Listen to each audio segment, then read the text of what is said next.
By 1986, the Sandinista revolution was in disarray. But the Contras were also in trouble. With reports of their human rights violations mounting, the U.S. Congress banned the government from providing funds for the rebels, setting the stage for the biggest scandal of the Reagan administration, the Iran-Contra affair. Determined to continue their funding of the Contras, U.S. officials sold arms to Iran in exchange for the release of U.S. hostages and millions of dollars. This cash, in turn, was funneled to the 23,000-strong Contra army. Lieutenant Colonel Oliver North, a member of the U.S. National Security Council, played a key role in establishing the covert network. And I don't like the insinuation that I'm up here having a convenient memory lapse like perhaps some others have had. I think that Oliver North was a true zealot. He was a true believer. He thought they were in an historic apocalyptic struggle against the communist world, and they had to fight to the death in Nicaragua. And these Democrats on Capitol Hill were all weak-kneed and soft on communism. And so he had to save the United States all by himself. I'm going to save any comments till the whole hearing is. President Reagan survived the scandal, claiming memory loss. I'm having some trouble remembering that. We did not, repeat, did not trade weapons or anything else for hostages, nor will we. My heart and my best intentions still tell me that's true, but the facts and the evidence tell me it is not. But the episode sounded the death knell for the Contras. And a decade of strife had also taken its toll on the Sandinistas. The Nicaraguan people were exhausted from war, economic turmoil, and confrontation with each other and the United States. It was against this backdrop that Ortega made good on his promise to compete in free elections. He was voted out in favor of a broad alliance led by Violeta Chamorro. So the results of that election were unexpected. We wanted to win, we expected to win, and it was very hard to assimilate the results and for them to really sink in.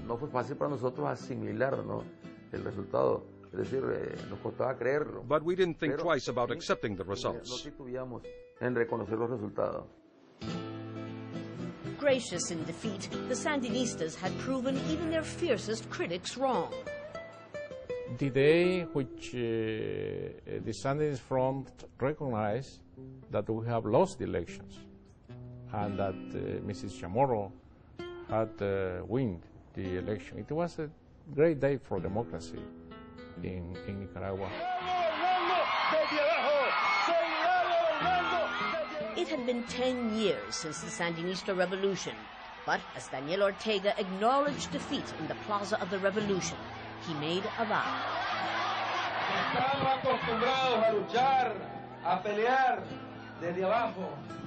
We're used to fighting from the bottom. We're used to fighting our torturers, our jailers.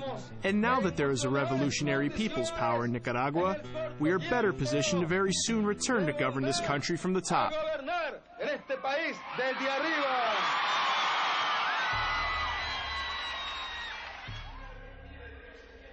But when the Sandinistas left office, they did not leave empty-handed.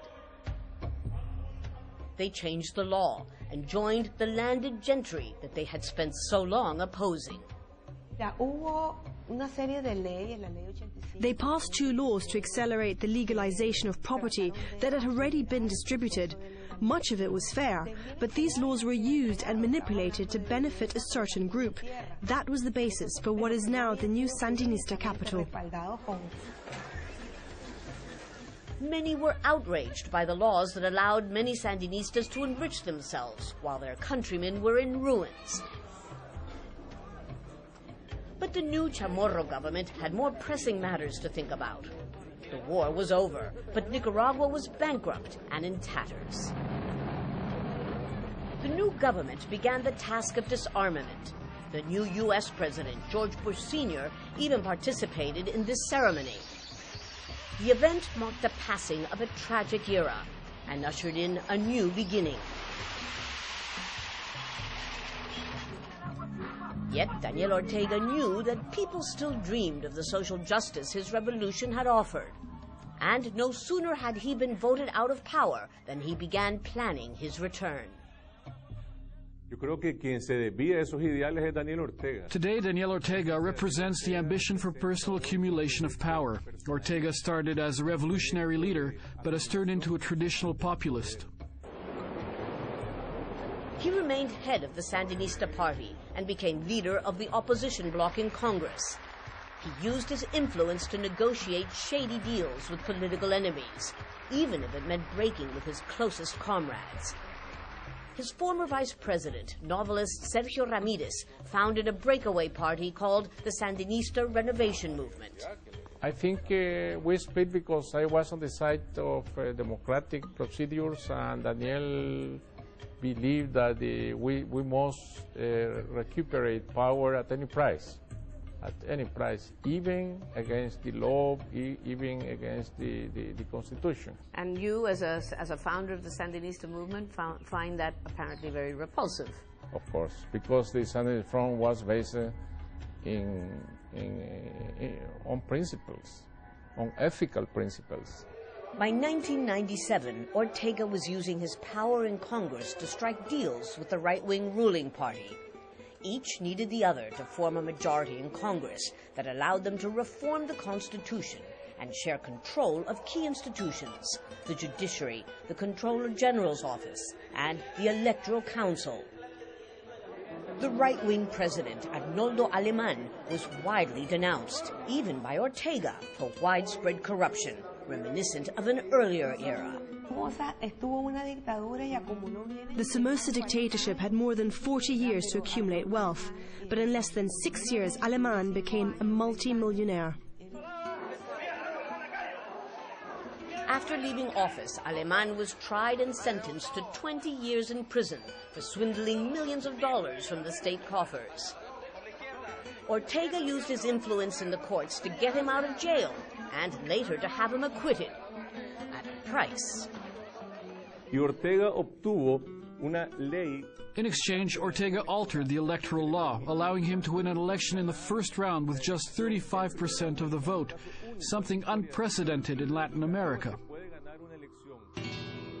Only one thing was missing: the political support of former Contra Cardinal Obando y Bravo, and through him, the crucial backing of the Catholic Church. But this backing was assured only when Ortega passed socially conservative legislation outlawing abortion. Although he had never expressed any interest in religion in the 1980s, Ortega asked the cardinal to renew his marriage vows with Rosario Murillo, his wife and campaign manager. For many, this was the confirmation that Ortega had sold out. Sí, pero bueno, ahí está, pues, y entonces los que estábamos en ese tiempo, ¿verdad? Ahora no estamos ahí. The cardinal was the spiritual leader of the Contras. Now it turns out that those of us who were with Ortega in the beginning are now the enemies. The oligarchs and the cardinal and the vice president, etc., are the great personalities of our national life. The vast majority of the original Sandinista leadership denounced Ortega as a traitor to their cause. But not Eden Pastora, perhaps the ultimate pragmatist, who returned to Ortega's camp. To take power, you have to make deals with Satan. Even if it means making a pact with the devil? With Mr. Satan, if that's what you have to do. It's worse to go to war, to kill people. But what is more moral? To make a deal or to kill? That's politics. It is justified if you use power correctly. Politics isn't clean. It's not made by angels or saints. Further evidence of Ortega's political transformation was provided by his choice of running mate for the 2006 presidential elections, former Contra leader Jaime Morales Carazo.